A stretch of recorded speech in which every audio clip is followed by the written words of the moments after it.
మీరు చూసింది చూస్తుంది అంత నిజమే. That is the Sunny Leone. ఎలా ఉంది బాబాయ్? రంగు వచ్చిందా? ఫ్లేవర్ ఏమైనా పెంచిందా? ఆటగాళ్ళందరూ ఆవేశపడకండి. I'm here, don't fear. అబ్బా సాయిరామ్. సన్నీ పాప రావడానికి టైం పడుతుంటే ఒక బీజా కొనుక్కొని వేసేస్తున్నాం. ఆ తర్వాత సింగర్ రామ్ మిరియాలు వచ్చి ఒక ఊపు ఊపాడు.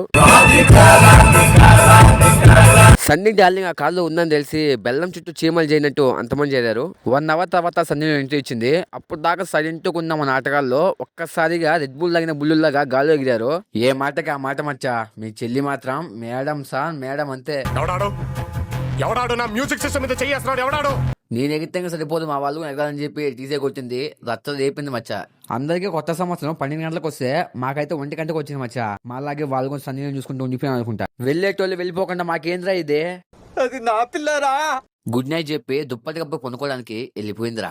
మన వాళ్ళు ఏంద్రా మరి ఇంత డిసిప్లిన్ గా ఉన్నారు అనుకుంటాను లేదో. ఏదో స్టేజ్ ఎక్కారో బయట అయితే కొట్టుకుని వచ్చిపోతున్నారు అంట గంట నుంచి. ఏం చిల్లర్ కాదురా మీరు.